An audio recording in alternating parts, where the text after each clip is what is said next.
I was on the outskirts of a little southern town, trying to reach my destination before the sun went down. The old CB was blaring away on Channel 19 when there came a little boy's voice on the radio line. And he said, "Breaker 19, is anyone there? Come on back, truckers, and talk to Teddy Bear." Well, I keyed the mic and I said, "You got it, Teddy Bear." And the little boy's voice came back on the air. "Appreciate the break. Who we got on that end?" I told him my handle, and then he began. "Now, I'm not supposed to bother you fellas out there. Mom says you're busy and for me to stay off the air. But you see, I get lonely and it helps to talk, 'cause that's about all I can do. I'm crippled and can't walk." Well, I came back and told him to fire up that mic, that I'd talk to him as long as he liked. "This was my dad's radio," the little boy said. "But I guess it's mine and Mom's now, 'cause my daddy's dead. Dad had a wreck about a month ago. He was trying to get home in the blinding snow. Mom has to work now to make ends meet, and I'm not much help with my 2 crippled feet.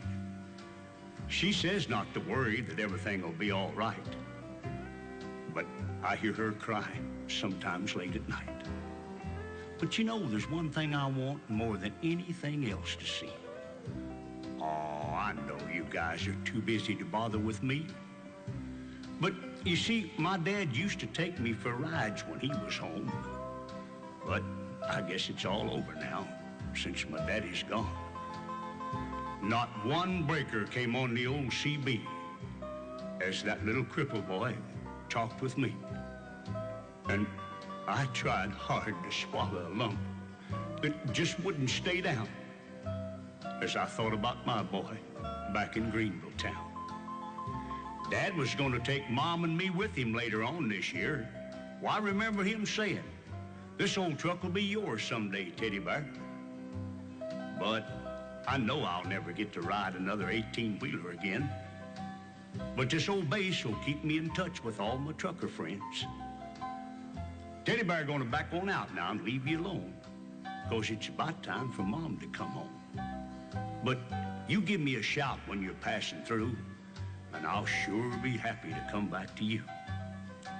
Well, I came back and I said, "Before you go, 1010, what's your home 20, little CB friend?"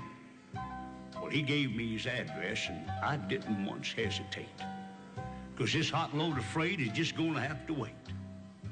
Well, I turned that truck around on a dime and headed straight for Jackson Street, 229. And as I rounded the corner, oh, I got one heck of a shock. 18-wheelers were lined up for 3 city blocks. Well, I guess every driver for miles around had caught Teddy Bear's call, and that little crippled boy was having a ball.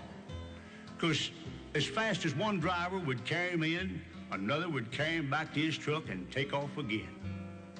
Well, you better believe I took my turn at riding Teddy Bear, and I carried him back in and put him down in his chair. And buddy, if I never live to see happiness again, I want you to know I saw it that day in the face of that little man. We took up a collection for him before his mom got home, and each driver said goodbye, and then they were all gone. He shook my hand with a mile-long grin and said, "So long, trucker.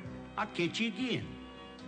Well, I hit that interstate with tears in my eyes, and I turned on the radio, and I got another surprise. "Breaker 19, came a voice on the air. Just one word of thanks from Mama Teddy Bear. We wish each and every one a special prayer for you, 'cause you just made my little boy's dream come true." I'll sign off now before I start to cry. And may God ride with you. 10-4, and goodbye.